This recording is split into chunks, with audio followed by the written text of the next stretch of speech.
I think everybody read the title. Yeah? Am I in the middle? Hello, and welcome back to me screaming into the void. To all of you new subscribers and old ones, I'm happy you're out there floating with me. I saw all of your movie suggestions. I will be bringing out a video at some point once I have watched your movie suggestions, and I think it will be like a recurring thing because you guys have a couple of suggestions where I'm like, have not heard of you yet. Some of them are very difficult to find. I'm not surprised. And anybody who follows me has a particular taste in movies, and that always makes me very curious and very happy. As you might have read the title, I have watched a couple of new movies so that you don't have to. I have divided it into 3 categories: the ones I didn't particularly like, the ones that I found meh, and the ones that I actually liked. Let's get into it. First category, I disliked these movies. This video is filled with movies where the comment sections on Letterboxd and IMDb and Rotten Tomatoes was mixed. First movie we're going to talk about, Friendship. Director is Andrew DeYoung. He's also known for Peen 15. I'm not going to say the entire word, you know why. And co-written by Tim Robinson. Anybody who knows Tim Robinson knows that he has a very, very weird sense of humor, to say the least. And you either love it or you hate it. I am divided.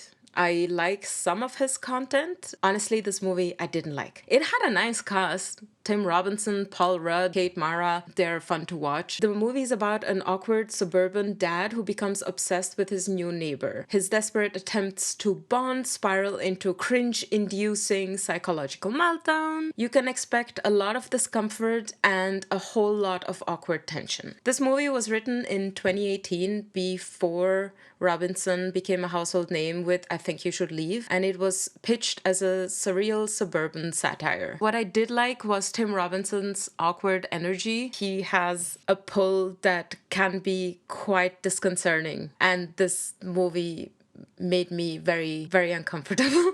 Paul Rudd was charming as usual. What I disliked about this movie was that it felt like a sketch comedy that was stretched too far. At some point, cringe comedy just becomes too much and repetitive, and I just couldn't root for Craig. I know I'm not the target audience for this movie. I am very aware of the fact that Craig is pretty much somebody that I would avoid at all costs. I usually don't like clingy people.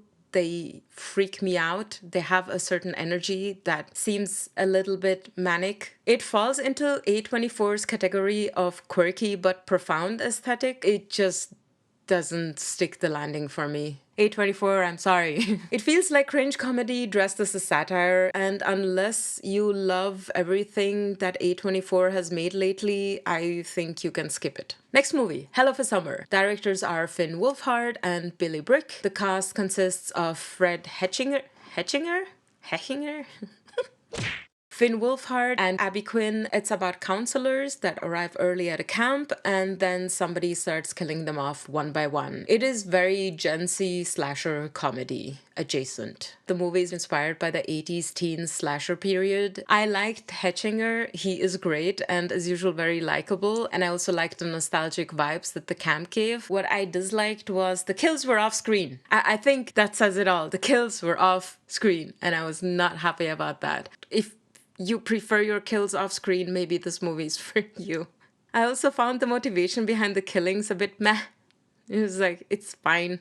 No, I'm not gonna spoil the movies for you this time. There's no deep dives. It was a fun concept, it is watchable, but it's forgettable. Next movie, Hurry Up Tomorrow. It's directed by Trey Edward Schultz and co-written by The Weeknd. It's very obvious that it's co-written by The Weeknd. It stars The Weeknd, Jenna Ortega, and Barry Keoghan. It's about a pop star that loses his voice and spirals into a surreal breakdown, surrounded by obsession and visions. I think it's part of The Weeknd's album cycle. I didn't delve too deep into my research about this movie just because I didn't want to. It's very neon, it's very montagey, it's very distortion and flashbacks and fire and mood. What I liked about it is that it has beautiful visuals. Ortega is a super fan, fun to watch. I disliked that it had a lack of an emotional hook. I couldn't relate. You're a superstar who lost his voice and is dealing with a breakup.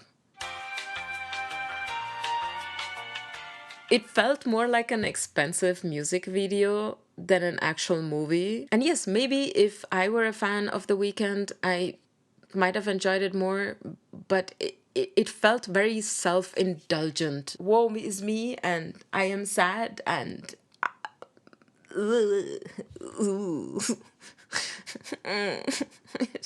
I don't know who would want to watch this, but if you like dream sequences in movies,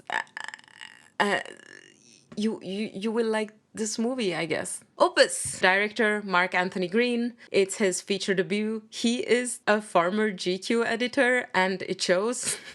Sorry. I'm so sorry.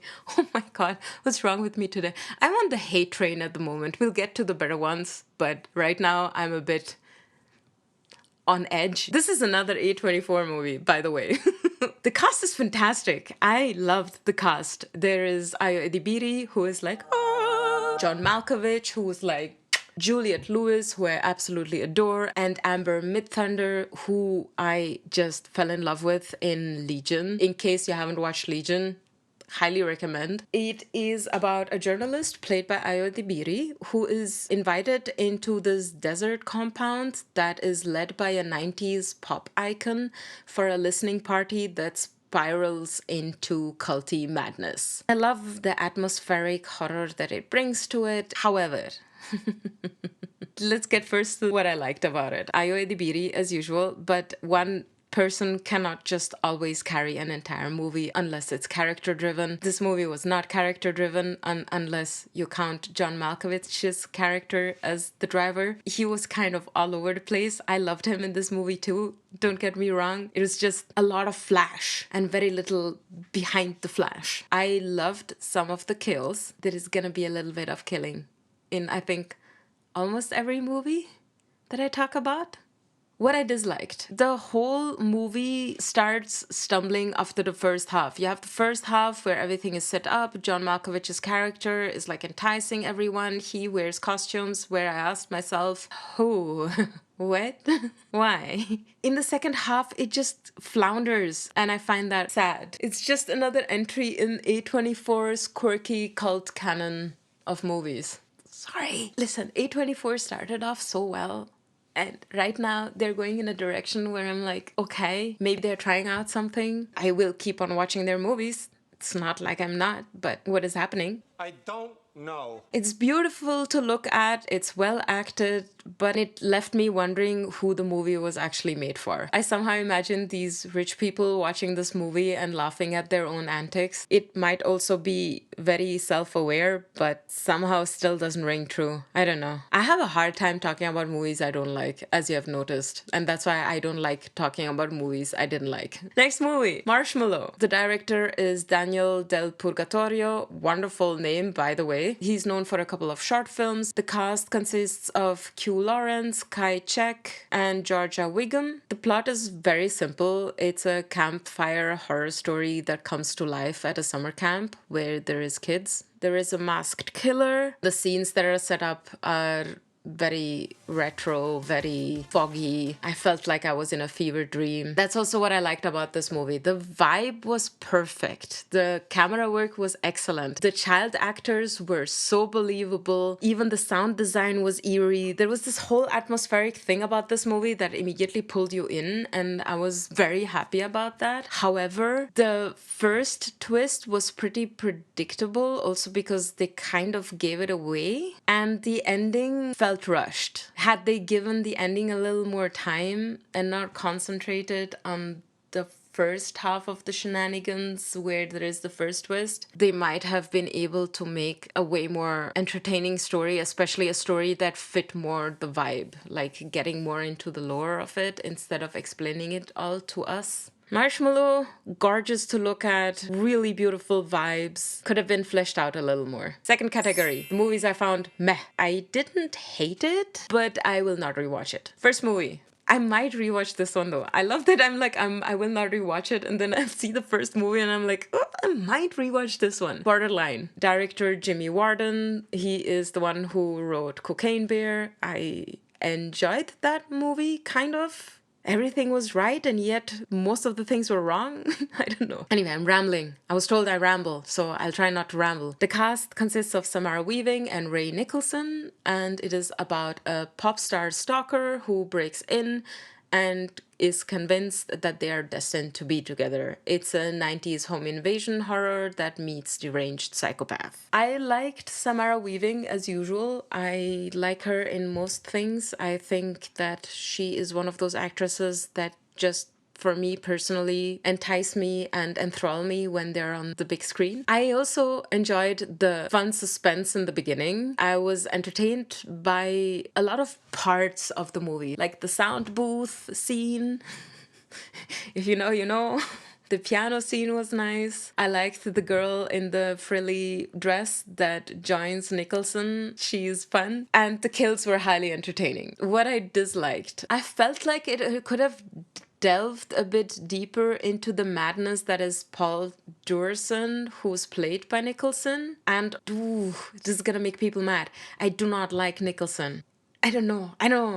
Listen, I watched Smile 2 and I was highly irritated by him. And I watched Borderline and I'm still irritated by him. I don't know what it is. I don't know if it is just him relying too much on that smile of his, which, okay, is there. Wow, congrats. You can smile in a creepy way. Yes, he is charming to a certain point. He's just not my cup of tea. The movie has a great setup, however, a weird delivery, if that makes any sense. The stalker flick with a pinch of psychotic madness didn't do it for me. I do tend to like when it delves a little deeper into the psyche, or at least, I don't know, every character felt like it touched upon the character and it kind of showed you what they're all about, but it didn't go deeper than that, and it concentrated more on now they're here, now they are there, now we are going to the sound booth, now we are back in the living room, then we are gonna go in the car. If you like Weaving though, watch it. Next movie. I don't understand you. I didn't understand this movie. I did have fun though. The directors are David Joseph Craig and Brian Crano. The cast consists of Nick Kroll and Andrew Rannells. It's about a couple celebrating their anniversary in Italy,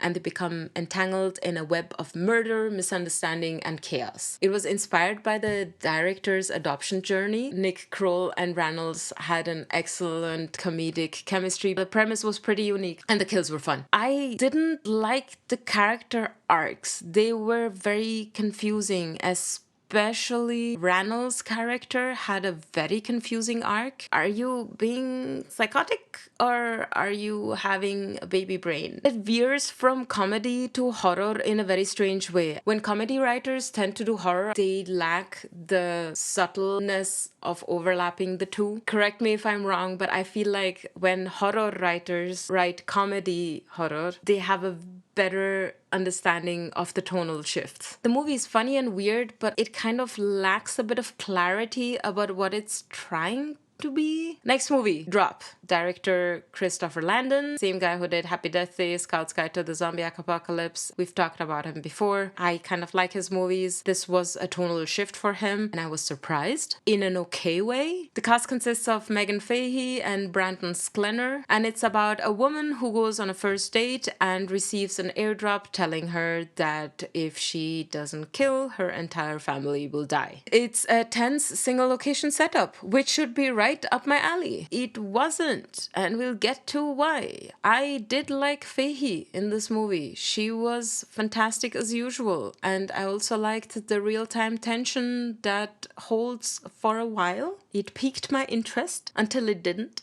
The ending was very mediocre. It feels like a high concept thriller with low stakes. It's a fun night, but also forgettable. Now we are finally getting to the ones I actually liked. And the first one is from A24. Ha! Death of a Unicorn, directed by Alex Sharfman. It's his feature debut. The cast consists of Paul Rudd, Jenna Ortega, and a couple of other big names. After a baby unicorn was hit by Jenna Ortega and Paul Rudd's car that was on the way to a multi-billionaire, he seeks the unicorn's blood powers, unleashing bloody creature feature meltdown carnage. There was a mix of practical puppetry and CGI unicorns and a lot of gore.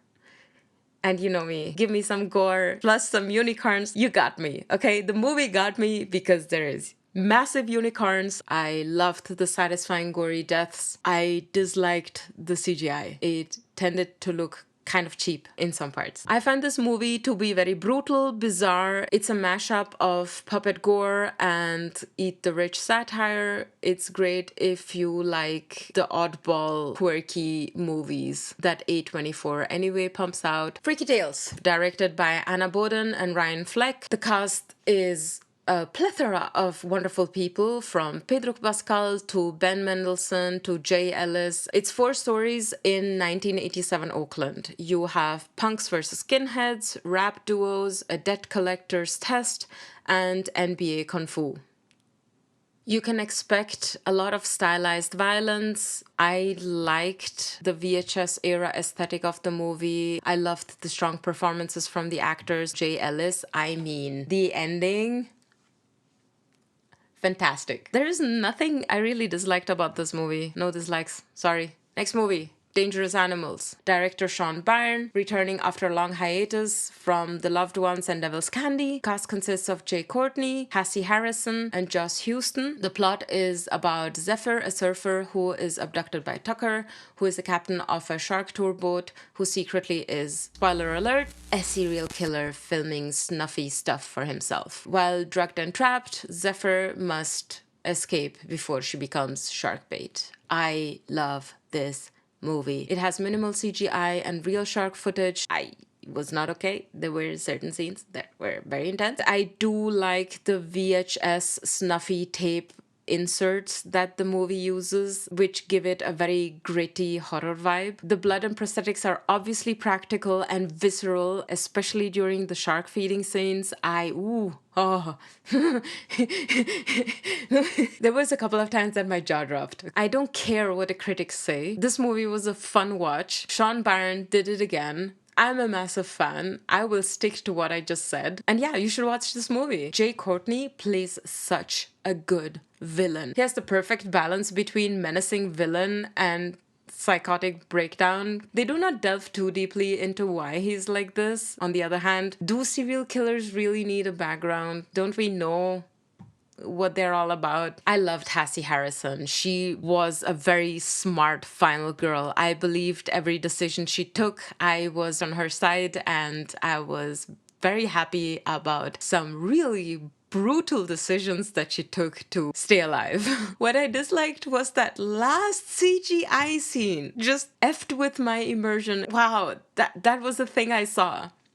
Dangerous Animals delivers terror with teeth. It's gritty and suspenseful and definitely worth diving into. Next movie. It had everything that I could wish for, and in my opinion, one of the strongest 2025 horror movies until now. It's The Ugly Stepsister, directed by Emilie Christine Blichtfeld. And it's the feature debut of the Norwegian filmmaker, blending feminist body horror and fairy tale critique. The cast consists of Lea Miren, Anne Daltorp, Thea Sophie Loch Ness, and it's basically the Cinderella story told from Elvira, the ugly stepsister's point of view. I liked everything about the movie. I loved the grotesque beauty rituals that Elvira goes through to get the prince's attention that her mom forces her to have. At some point, noses are broken, tapeworms are ingested, and severed toes abound. It's this horror feminist reimagining of Cinderella. Every single shot was beautiful. You had these dream sequences which were insane. The stepsister looked so beautiful. And all of this time while she kept effing with herself, I felt like telling her, but you're so beautiful.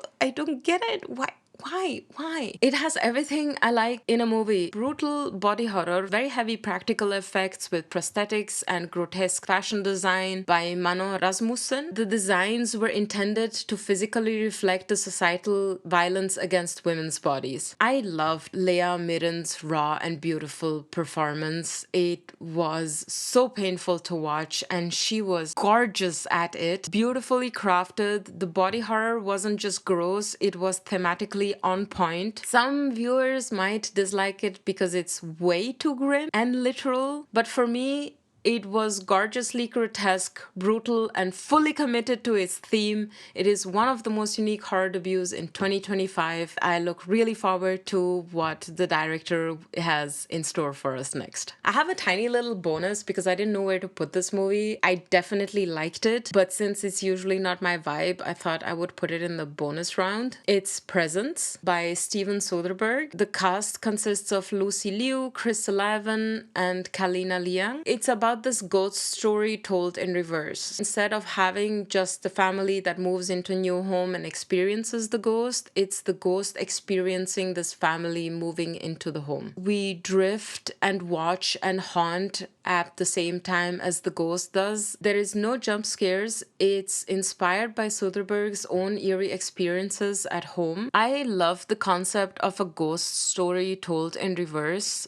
I find that perspective really fun, and Soderbergh creates this very atmospheric horror story perfectly with his camera work, with the actors, with the lighting. If the lack of a concrete narrative frustrates you, you might want to skip this one. So that was my 2025 horror adjacent breakdown of the movies I haven't yet talked about in other videos. Did you see any of these movies? Are you looking forward to watching any of these movies? Let me know in the comments below. This was me screaming into the void. I feel like this was a bit of a different vibe just because the first 2/3 of this list were just meh movies and they just did not hit the spot for me. Let me know if you want more of these kind of videos. I don't know if I am prone to doing such things just because it feels a bit empty. And I thought before you waste your money on these movies, I would warn you beforehand of what I thought about them. Let me know if it helped. And on that note, bye!